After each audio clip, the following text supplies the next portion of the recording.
हमारे दिमाग के चौराहों पे विचार रूपी न जाने कितनी कारें गुजर रही हैं जिनका हमसे कोई सरोकार नहीं है, कोई लेना देना नहीं है, लेकिन हम दिमाग के चौराहे में दौड़ा जरूर रहे हैं। यानी हम कितना कूड़ा कचरा इकट्ठा कर रहे हैं दिमाग में कि मूल्यवान चीजों को इकट्ठा करने के लिए कोई जगह ही नहीं बच रही। तो ब्रह्म कुमारी को मैं इसलिए पसंद करता हूँ कि वो ध्यान की बात करते हैं, कर्म कांड की बात नहीं करते और लोगों को जागृत करने की बात करते हैं। उस माहौल में आप स्पिरिचुअलिटी को इजीली अपना सकते हैं। अध्यात्म सिखाता है कि तुम अपने लिए जो चाहते हो वही दूसरे के लिए चाहो। अध्यात्म सिखाता है कि तुम्हारे कर्मों से अगर किसी के जीवन में जरा भी सुख उतरे तो वही मूल्यवान है। मेरे जैसा आदमी रुकता है तो मतलब बेहोशी में नहीं रुकता, सोच समझ के रुकता है। और दूरी नापने से मेरा मतलब किलोमीटर में नापना नहीं है, एक गुणात्मक परिवर्तन ले आना है जीवन में। गुणात्मक परिवर्तन से मेरा मतलब है कि रोज एक नई चीज सीखनी है। और महाभारत तो प्रमाण ही है, कहा जाता है कि महाभारत घर ही में मत रखो, झगड़ा लग जाएगा। यानी महाभारत तो षड्यंत्र की किताब ही है पूरी। तो कहने का मतलब है कि कभी बहुत अच्छा समय नहीं था। ये राम राज्य जो सब उपमाएं हैं, राम राज्य में भी वो सारे व्यसन थे जो आज हैं, बल्कि आज से ज्यादा थे। ये बात बहुत पहले बोली थी, आज से 15-16 साल पहले। अच्छा। कि मैं वो झोला लेके घूमने वाला पत्रकार नहीं बनना चाहता।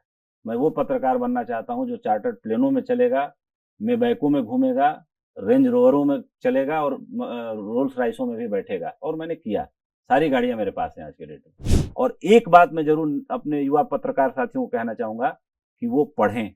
मेरे घर पे 3500 किताबें हैं।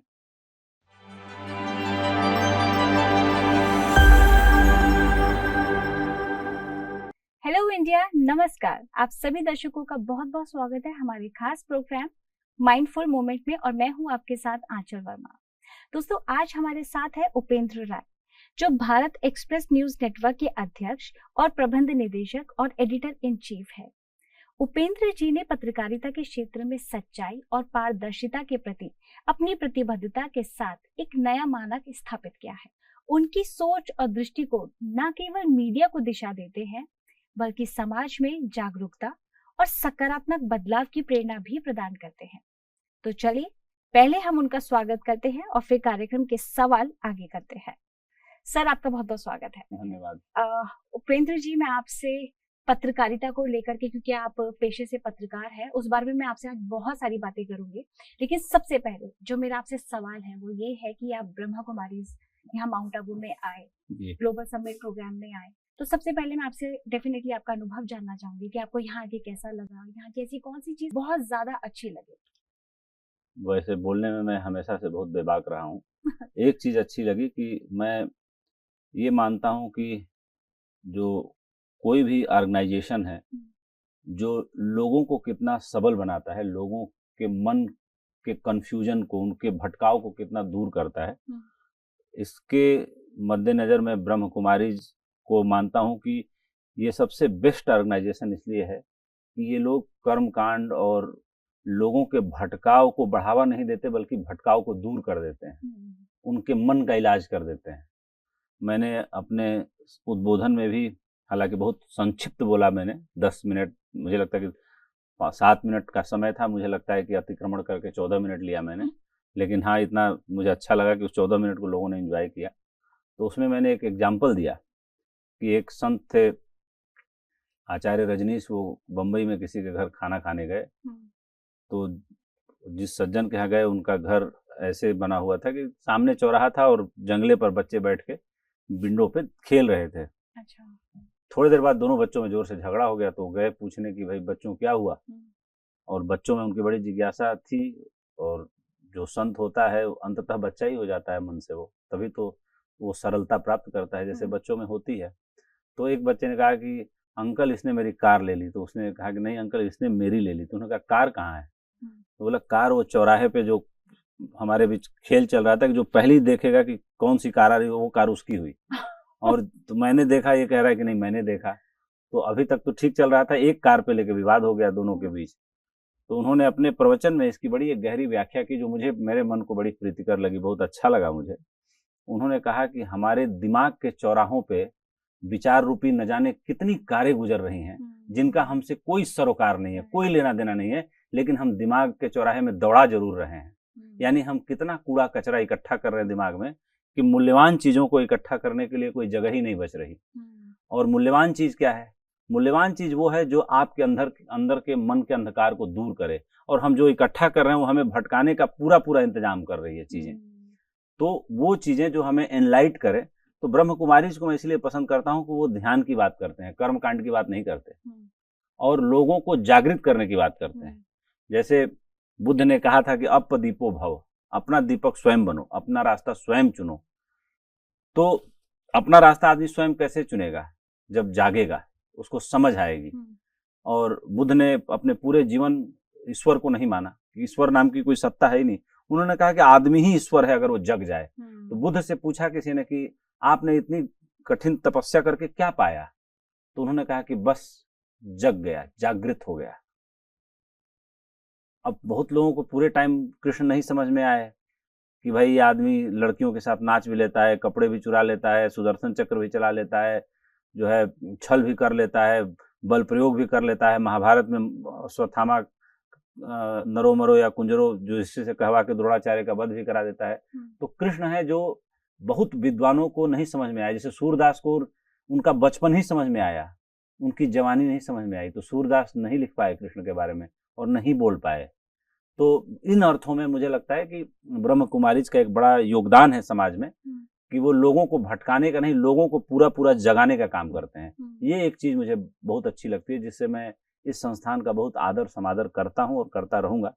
मेरी बेटी भी ब्रह्म कुमारीज के द्वारा संचालित हॉस्पिटल में पैदा हुई थी 2005 में। तो मैं जानता ब्रह्म कुमारीज को साल 2005 से हूँ। ओके, तो लेकिन जुड़े आप अभी हैं? नहीं, जुड़ा मैं तभी से हूँ, लेकिन मैं आया यहाँ पहली बार हूँ। ओके। तो जैसे कि आपने यहाँ की स्पिरिचुअलिटी और यहाँ की आध्यात्म के बारे में आपने बात की कि ब्रह्म कुमारीज जो है आध्यात्म की ही बात करती है। तो ये आध्यात्म आपके जीवन में कितना है? आप क्योंकि ऐसे प्रोफेशन में है, पत्रकार की आप है, कि जहाँ पर हर चीज बहुत फास्ट है। आपको अगर कोई भी न्यूज आ रही है तुरंत की तुरंत आपको फ्लैश करनी है, क्योंकि एक ब्रेकिंग न्यूज, आपको अपना चैनल बढ़ाना है, तो हर चीज वहां बहुत ज्यादा रफ्तार में है।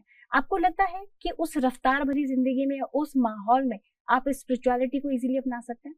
बिल्कुल अपना सकते हैं।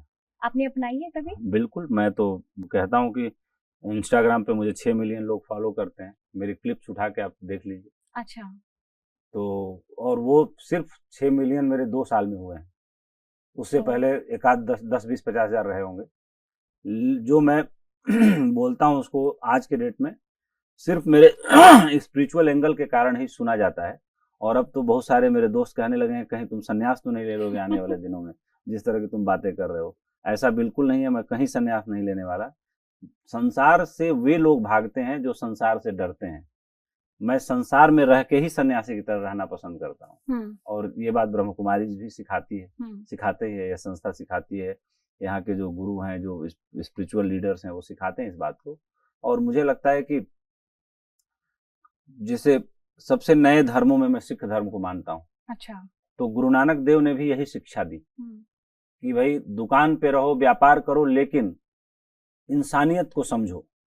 और सबसे बड़ा आध्यात्मिक अर्थ और आध्यात्मिक मूल्य मेरे लिए वो है कि जब आप जो आप अपने लिए चाहते हैं, जैसे मान लीजिए आप अपने लिए सम्मान चाहते हैं, आप अपने लिए प्यार चाहते हैं, आप अपने धन सम्मान प्यार की सुरक्षा चाहते हैं। अध्यात्म सिखाता है कि तुम अपने लिए जो चाहते हो वही दूसरे के लिए चाहो।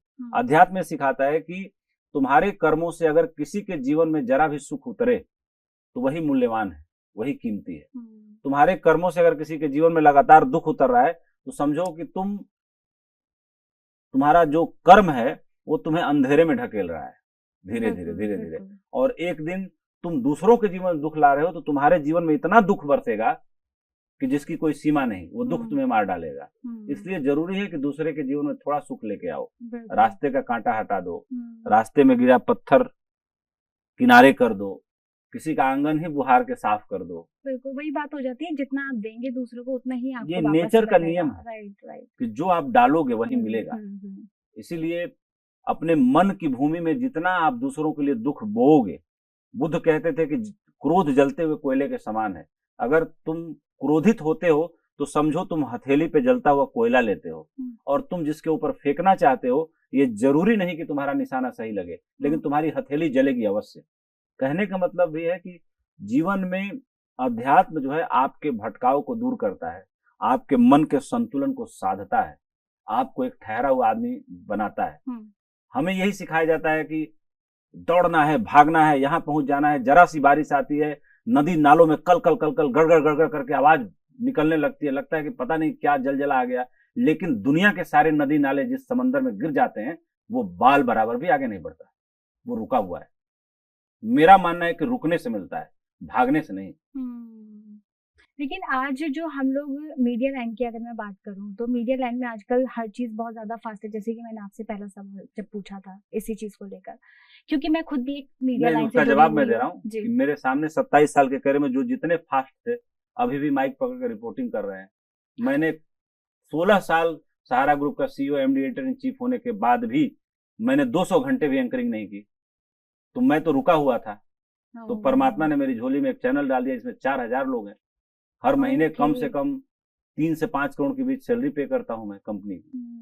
वो पेशेंस जो आपने रखा उसका फल बिल्कुल भगवान ने मुझे वो फल दिया, परमात्मा ने दिया। मैं भागा नहीं, मैं दौड़ा नहीं, जहां था वहीं रुका रहा। लेकिन ये पेशेंस कभी कभी ऐसा नहीं होता है कि रुकी गए हैं लाइफ में आगे बढ़ना आपको, क्योंकि ये 2 बातें हैं, ये एनालाइज करना बहुत जरूरी है कि ये पेशेंस है या फिर ये आपके मन का वो है कि ठीक है हो जाएगा, टाइम रहते। बहुत सारे लोग उसमें टाइम पर छोड़ देते हैं। उसमें एक गुणात्मक अंतर होता है।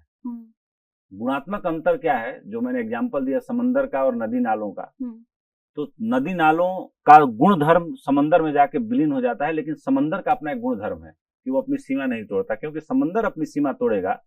कहा जाता है कि अगर समंदर 8 इंच अपनी सीमा से बढ़ जाए तो पूरे पृथ्वी के आधे द्वीप गायब हो जाए।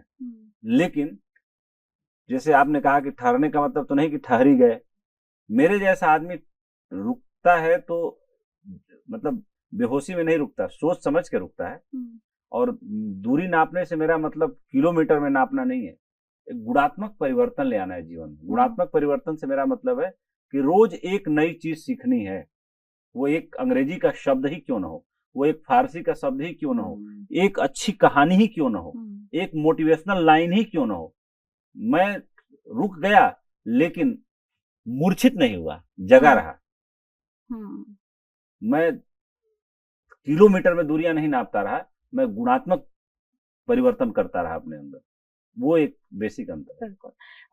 पहले जो हम लोग पत्रकारिता को देखते थे और समझते थे और आज की जो पत्रकारिता में देखते हैं, बहुत बहुत ज्यादा डिफरेंस है। ठीक है, हम लोग टाइम के अकॉर्डिंग चेंज होते हैं और चेंज होना गलत बात नहीं है, लेकिन आज आपको नहीं लगता कि पहले की जो पत्रकारिता होती थी और आज की पत्रकारिता में बहुत ज्यादा मायने बदल गए हैं, बहुत ज्यादा मैं समझती हूँ सच्चाई बिल्कुल खत्म हो गई है।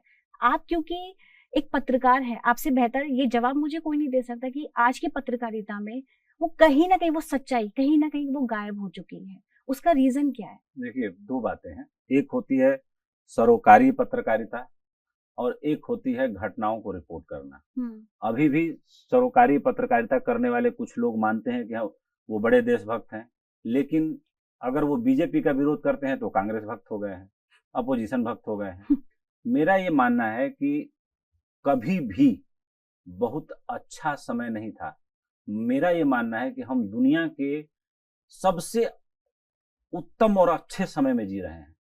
इससे पहले एक छोटा एग्जांपल देता हूं, जैसे 80s में या 85 तक 90 तक गांव में बच्चा पैदा होता था तो पैदा होते ही उसको टेटनस पीलिया हो ही जाता था, और 100 में करीब करीब 80% बच्चों को होता था। तो होता क्या था कि जैसे टेटनस पीलिया हुआ उस बच्चे की जीवन ऊर्जा वो 2 बीमारियों से लड़ने में खत्म हो गई। आज के डेट में जो बच्चा पैदा होता है वो फुली मेडिकेटेड दुनिया में पैदा होता है। आज ये व्यवस्था है कि बच्चे की आंख का कलर कैसा होना चाहिए वो भी चेंज किया जा सकता है जीनोम थेरेपी से। आज के डेट में जब बच्चा पैदा होता है तो पूरा ताजा, पूरी जीवन ऊर्जा उसकी बची होती है, वो पूरा सेव्ड एनर्जी उसकी होती है। पहले जब बच्चा पैदा होता था तो पैदा होते के कुछ साल के अंदर ही बीमारियों से लड़ने में उसकी सारी जीवन ऊर्जा समाप्त हो जाती थी। तो जो एक जनरेशन पैदा हो रही थी वो बीमार थी। अभी जो जनरेशन पैदा हो रही है वो बहुत ताजी है, उसके अंदर बहुत कुछ करने की संभावना है, उसकी जीवन ऊर्जा बची हुई है।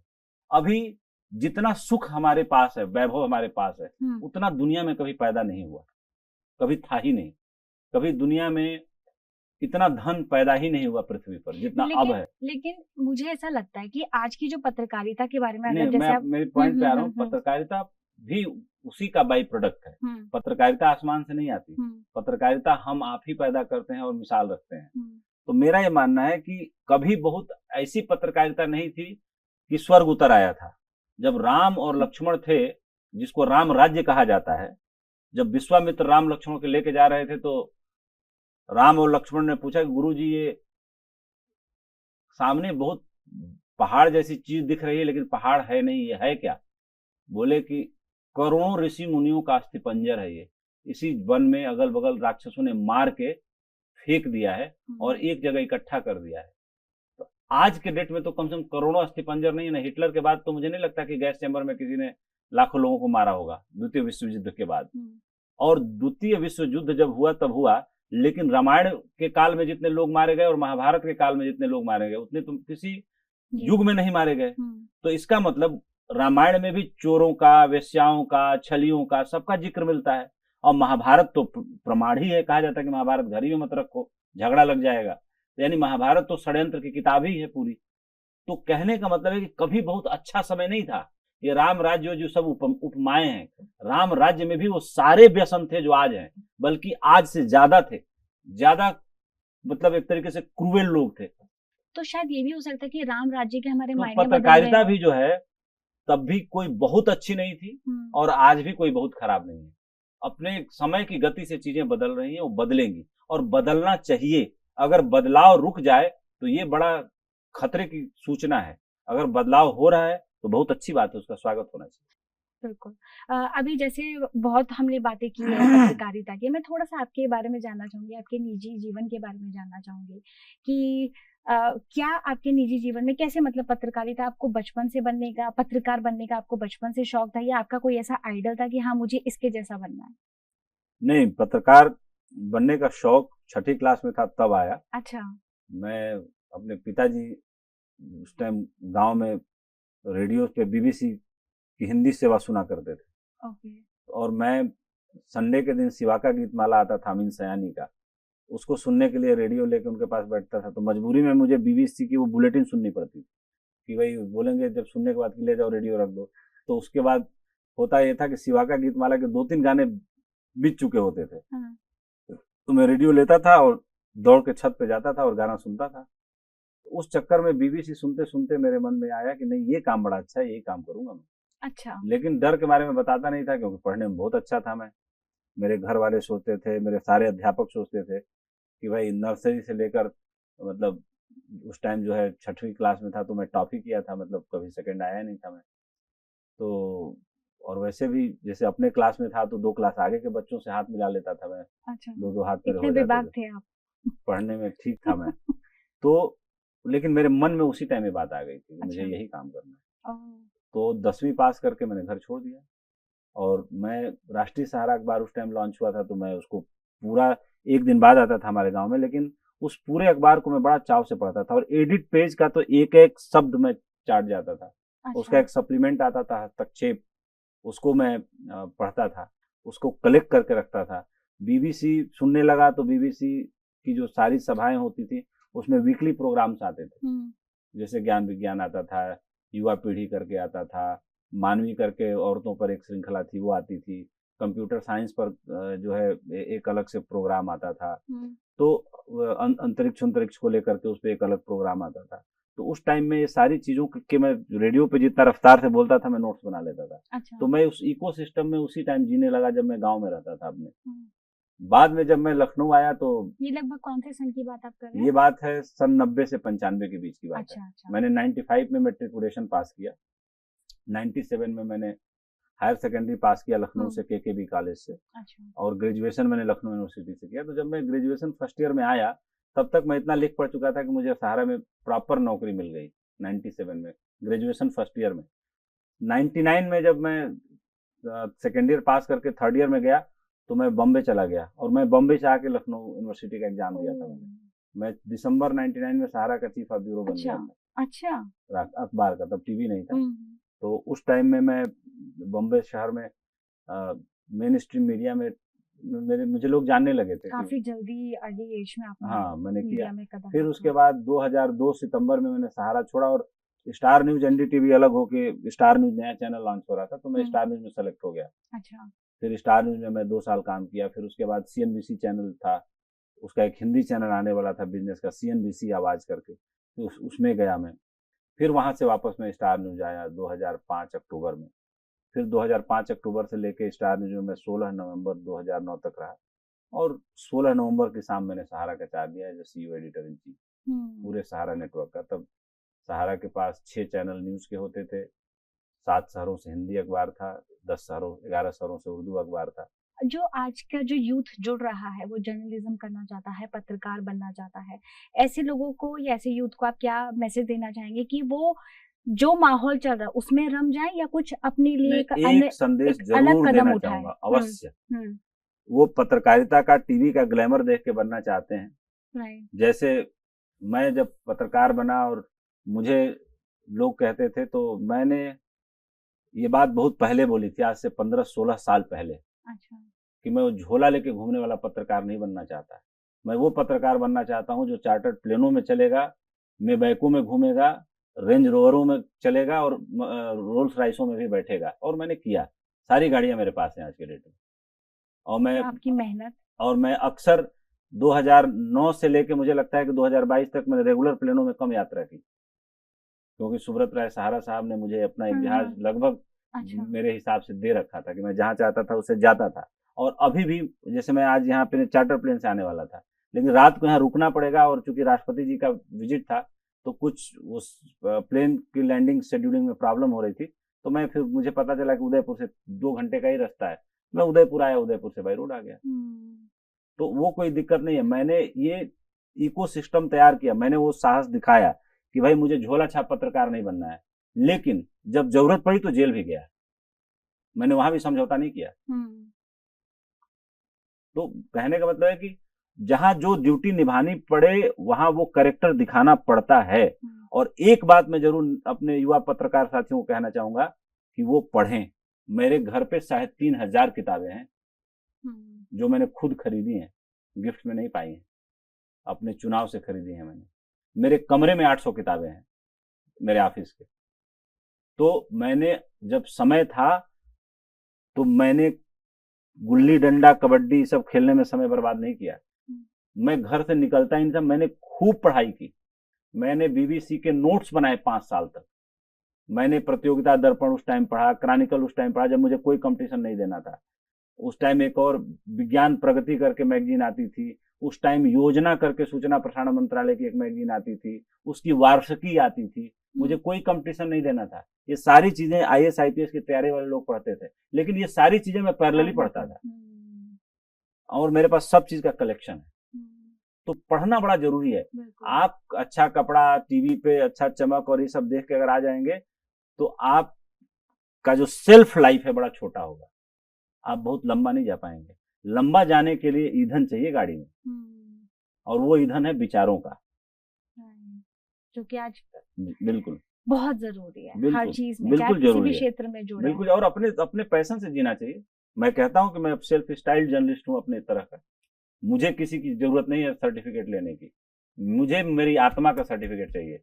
मैंने 2019 के बाद किसी मंदिर में कदम नहीं रखा। ऐसा क्यों? मैंने कहा कि मन को मंदिर पहले बनाना है। अच्छा। क्योंकि मंदिर में किसी पुजारी को और मंदिर के बाहर बैठे भिखारियों को कभी परमात्मा मिला नहीं, तो मुझे एक दिन जाने से क्या मिल जाएगा?